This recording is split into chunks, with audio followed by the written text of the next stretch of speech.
Today I'm going to be going over 10 super popular summer designer fragrances that you probably see all over the place this time of year. Just going through and hand-picking 10 of them, and I'm going to be rating them each on a scale of 1 to 10.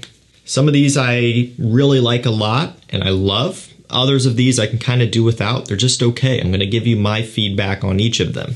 Now when it comes to me, summer is one of my favorite times of year just because I like the heat, I like the activities that come with it. And so because of that, I've always been really passionate about my summertime scents. And so, you know, there's going to be a different criteria, summer scents compared to winter scents. There's different things you're going to be looking for here. But with summer scents in general, what I kind of am looking for are things that are going to be very refreshing, very crisp, but most importantly, things that kind of just give me that good summertime feeling when I smell them. Like even if it's winter, it's -5 degrees outside, I can come down here and spray a summer scent and it'll kind of take me back to that feeling. That's one of the most important factors for me. And so what you'll find is that, just like the entire hobby, is going to be incredibly subjective. It's going to vary from person to person heavily. So you might rate some of these a 3 out of 10 where I give them a 10 and vice versa. That's all part of it. So let me know your ratings for some of these down below if you want. I will drop links to these down below to discounters as well. And if you're on the hunt for anything rare, discontinued, or hard to find, you can hit the first link down below, sign up to my mailing list, or send a text to the number down below. And anytime something rare, a great deal, a great restock does come available, I will send out a notification for you. Just recently, Parfums de Marly's came into stock. You could get latent testers with cap for like $156. Great deal. I've had Blue Electrique pop up several times for like $76 for the 2 ounce. Prada L'Homme Intense, Invictus Aqua 2018, the list goes on. Make sure you're on those lists. Let's get things kicked off with Dolce & Gabbana Light Blue Italian Love, which has made my summer videos. It's made other people's summer videos, I'm sure. It's been really just, to me, along with Forever, a couple of the very best releases within this line. And so you could probably imagine this is going to get a high rating. And this is something where I very rarely give out 10s because what makes a scent a 10 out of 10? You can only give that to so many, but I give this one a 10 out of 10. It does have grapefruit with some bergamot in here, violet leaf, ozonic notes. Beautiful scent that is first and foremost about the grapefruit. The difference between this and Light Blue Forever is that this one in particular has a little bit more of a bergamot supplementation to kind of balance out that grapefruit a little. You get a watery feel from the violet leaf and a kind of crisp, refreshing, airy smell from the ozonic notes. Beautiful scent. This is the embodiment of summertime for me. It's so refreshing when it's hot outside. Easily a 10 out of 10 for me. We'll go up to a scent that started my collection, Versace Man Eau Fresh, another one that is very popular. Most people have it or have at least smelled it at some point or has owned it at some point. You know, this has been around for sure. I would give this one a 9 out of 10. I really love it. I think that is a very fair rating considering, again, I have owned this since the very beginning. This was one of the first that I ever purchased along with Nautica Voyage. So the fact that years later, after trying so many other things and owning so many other things, it's getting a 9 out of 10 still, I think really does say something about this scent. The fact of the matter is there's nothing else out there on the market that smells like this one. The starfruit, citrus, florals, musk in here is unparalleled. It's very unique and very tropical smelling. This definitely gives you that summertime good feeling. Next up, we'll go with Chanel Allure Homme Edition Blanche. I think for those of us who's been around for a little while, we all kind of remember that big initial hype wave that this one got. And I don't even think it was right when it first came out. I think that kind of started to pick up later on down the road, although I could be wrong there. But at one point, it was very popular, making all sorts of lists. I give this one an 8 out of 10. The only reason why it's lower, which that's still a great score, is because of the sweetness. I've always described this one as a summer gourmand, and when you look around, you'll see people say it smells like a lemon meringue pie. It does have the lemon, does have the tonka bean. You know, it's got that Allure Homme DNA, but that nice, brisk, tart, sour lemon in here makes this one what it is. The sweetness will throw some people off in the summertime. For me, again, this is the type of thing I would gravitate towards in the summer when I'm missing some of my heavier sweet gourmands that I wear in the winter. Or if I'm going out in the evening and I just want something a little bit sweeter, something to change it up, this is what I would go with. But again, the added sweetness that this one has Can make it a little bit more challenging sometimes in the heat, but still 8 out of 10 I think is very fair. It's a great scent. Another thing also to factor in would be the price. You can't get this below retail. If you're getting it below retail, you're probably buying a fake, unless you're buying it used from someone who isn't running a business, but discounters can't sell these below retail because they will get sued. So watch out for that. If you're buying it from a discounter, you're probably paying more than retail. Don't do that either. Do your due diligence, but again, 8 out of 10 I think is very fair when you consider all of that. This next one's really cheap when it's available. I've seen it as low as 18, 20 bucks. Davidoff Cool Water, Grapefruit, and Sage. I mean, it's kind of right there in the title. It's a citrus aromatic. It smells nice. Again, the price does show in the quality. It does smell a little bit cheap. Now, again, that's not me hating on the scent.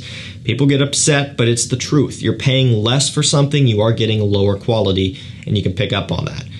With the collection I have other options available to me. If you are someone who is on a budget and you want to spend really a great low price, and there's nothing wrong with going for this. It's something you could spray on heavily, you can apply, you can wear all the time and not really kind of burn through your wallet as quick as you would with something like Allure Homme Edition Blanche. I give it a 7 out of 10. I think that's very fair when you consider the price to performance ratio is solid for the price. Again, it's that ratio that we're looking at, but as it stacks up to other summer scents, it does fall lower on the scale. This next one is also very affordable. It's another $20 scent. Tommy Bahama Set Sail St. Bart's. It's another one that's very affordable, very cheap. Again, 20 bucks.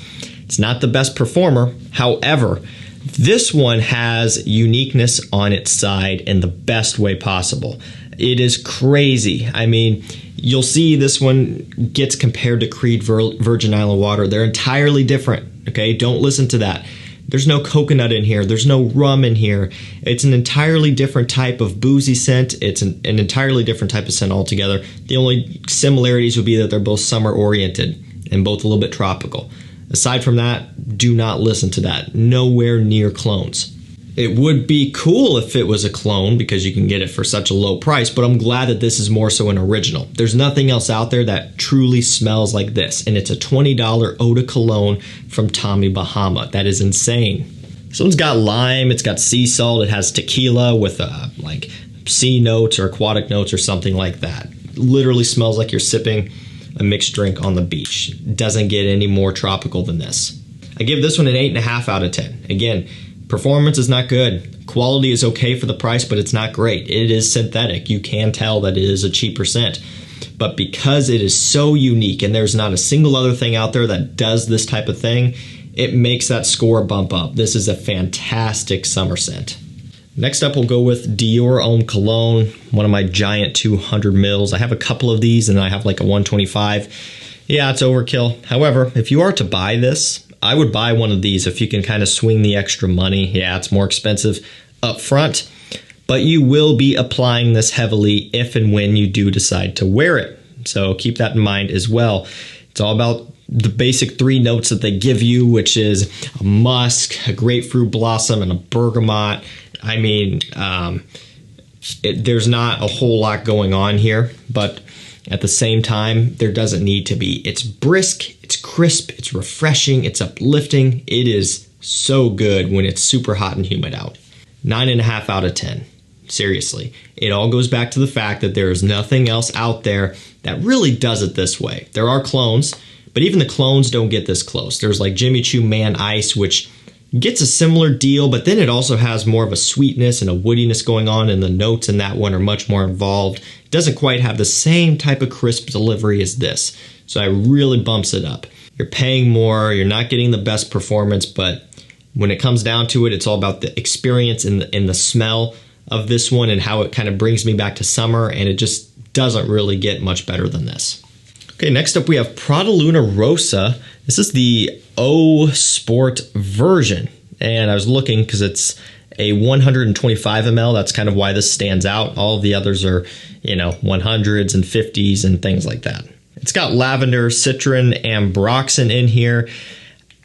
I give this a 6 out of 10. I've never been a fan of this. I don't know why. I like citron, I like lavender, I like ambroxan, I like these notes. I like crisp, refreshing scents.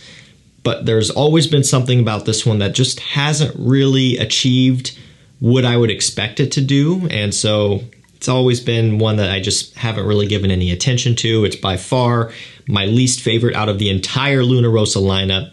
6 out of 10 is probably even a bit generous, but that's kind of where I rank it. I think it's okay if you can get it for a good price, but there are better options out there. Hugo Boss Reversed, you guys probably know, is just one of my favorites, especially at the $35-ish price range that this one comes in at. And this is a 125 ml also, so really good price per mil here. It's got grapefruit, it's got rosemary, there's some ambroxan in here, even though it's not listed. Vetiver to a heavy extent. I give it a 9.5 out of 10. The performance to price ratio is really solid. This actually isn't a weak, 4-hour scent like you might expect it to be. It actually does really well. It has great quality for the price. It's actually one of the highest quality Hugo Boss scents within this line. The canteen style bottles just like this, I think it's the highest quality. It's one of the best performing. It's one of the most unique. Really brings a lot to the table for well under $50, well under the mid-range price. It's kind of right there on that cheapy price line. 35 is kind of getting close to being out of the range for cheapy, and it's just affordable, but whatever your scale is, it's going to be up to you. But it's a great one. 9.5 out of 10. I love it. Let's go with YSL Eau Fraiche up next. I do believe it's officially discontinued. However, discounters still have it across the board, so you still have time. Really love the bottle. It's actually probably one of my favorite bottles out of the entire line. I really just love anything frosted glass, and the gradient is kind of the icing on top. Looks really sharp, looks really crisp, and it smells amazing as well. I really like it. I think they were onto something with this one because, the Eau de Toilette even has some sweetness. The Eau de Parfum, Y Live, and Y Lait Parfum really have that sweetness going on. This one has a really nice geranium green, minty, crisp, refreshing nature, and it gets away from the overwhelming apple sweetness. It really is a true Eau Fraiche summertime flanker. But again, because they're making room to continue to pump them out, and sales probably were down on this, they had to get rid of it. Get yourself a bottle while you can. I give it an 8 out of 10. Yeah, it might sound maybe enthusiastic. Maybe that sounds low because I was just hyping it up, but I think 8 out of 10 is very fair. It's still a Y flanker. You get some of that DNA. It does differentiate a little bit, but that's kind of where it falls for me. Last up for this one, we have Missoni Wave. I'll give it a 9 out of 10 right off the bat. The reason why is because, yes, there are other things out there that smell similar. I'll break it down really quick, because I've done it before. Allure Homme Sport by Chanel has that creamy kind of sweetness, the orange, the C notes, the tonka bean. It's still sporty, but with the sweetness. It's $100+ You can't get it at discounters. Versace Pour Homme, which came out 4 years later, 4 years after the Chanel, is about $40, 45, 100 mil. You obviously can't get it at discounters. It has a lot of citrus, neroli, florals, musk. It's going to be brighter and fresher, okay? That's the more affordable option. It lacks the sweetness. This one is the best of both worlds. You get some of that creamy sweetness from the Chanel. You get some of that bright, refreshing, crisp, floral, musky nature from the Versace combined into one, and it's about $35-ish. And one thing that both of those others do not have, and it's kind of disappointing on the Chanel's end, magnetic cap. It's not a big deal, really, but it's kind of a cool thing to have. And, if they can do that for $35, you would think Chanel would implement that into that line as well, but I digress. So when you consider all of those things, it's a hybrid between the two, and if you were to buy both of those that I just said, you would be closer or not than $200. You can get this for $40. It's great savings. It's a great deal. Okay, guys, that's going to do it for me. 10 of the most popular summer designer fragrances rated. A lot of these are fantastic. A lot of these are my favorites. There are a couple that I think are maybe not as exciting. That's going to do it for me. Thank you so much for watching. Stay safe, stay healthy. We'll see you tomorrow with another one. Take care.